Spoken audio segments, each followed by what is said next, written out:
అండి నేను మీ బంగారపల్లి విలేజ్ పై చూస్తున్నానండి. ప్రస్తుతానికి మనం తిందాం అనుకుని మన కుర్రోళ్ళందరం కూడా ఒక సోర తీసుకొచ్చామండి. ఇది 4 కేజీల సోర. కానీ దీన్ని కాల్చుకొని తింటాం మేము. ఎక్సలెంట్గా ఉంటుంది. కారం ఉప్పు కూడా పెట్టుకొని తింటాం. చూడండి ఒకసారి. మంటలో కాల్చడం కోసం మనోడు చాలా కష్టపడతారు చూస్తున్నారండి. ఈ మొట్టలంట ఇది ఏమంటుందని చాలా కష్టపడతాం. చూసి వదిలేకుండా లైక్ చేయండి, షేర్ చేయండి, కామెంట్ పెట్టండి. ఓకేనా? చూడండి ఇప్పుడు కాల్స్తాం దీన్ని. చివరికి సాధించారు. ఓకే, అగ్గి పొడితే లంక తగలడిపోతుంది చూసారా? అదే ఇది సింపతి కోసం.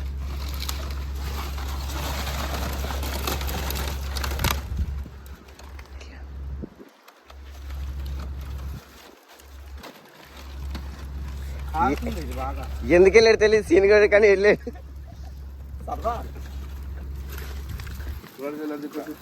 అది కాదు సమ్మర్లో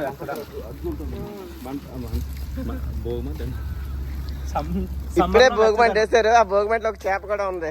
సమ్మర్ లో వెచ్చదనం.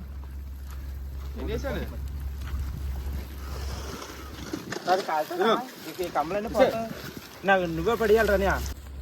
చూడండి చాలా కష్టపడుతున్నాం. అది కూడా వేసి బాబు, అది కూడా వేసి. అసలు నా దగ్గరికి వెళ్ళకపోతున్నాడు బాబు. ఇప్పటికే వేడనుకుంటే ఎక్కువ వేడిదానం ఎక్కువగా ఉంది. ఎండాకాలంలో కూడా చూసారు ఎంత దగ్గరగా ఉండి పని చేస్తున్నాం అన్నదని. తినడం కోసం చాలా కష్టపడుతున్నామండి బాబు మేము. ఈ కష్టానికైనా సరే మీరు లైక్ చేయాలండి. అదొద్దు వదిలేకండి, లైక్ చేసి. అబ్బా కాలిపోతుందండి. చూడండి చేప ఇప్పుడు వరకు కాల్చామండి. కాలం అయితే ఇది ఒక్కడి వల్ల అవ్వట్లేదు కాబట్టి ఇద్దరు తీసుకొచ్చాం దీన్ని. ఓకే ఓకేనండి, చూసారా దీన్ని పైకి తీసుకురావడం జరిగింది.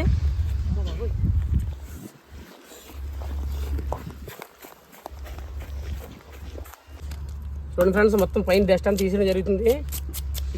ఇది టోనా ఫిష్. మేమైతే దీన్ని సోర అంటాం. అర్థవుతుందండి. డస్ట్ చాలా ఎక్కువ ఉంది కాబట్టి డస్ట్ అంతా తీసేయడం జరుగుతుంది.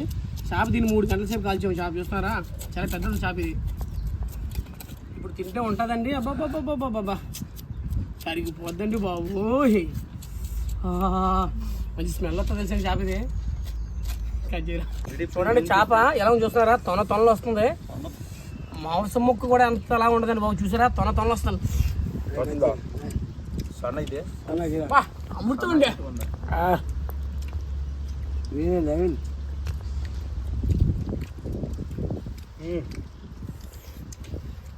చూస్తున్నారా? మాంసం ముక్క అంటే ఎంత దారుణం. చూసాక చాలా బాగుంది.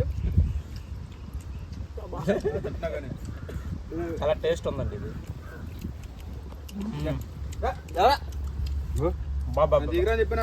చూసి లైక్ చేయండి, షేర్ చేయండి, కామెంట్ పెట్టండి మర్చిపోకండి. ఓకేనా? Bye friends.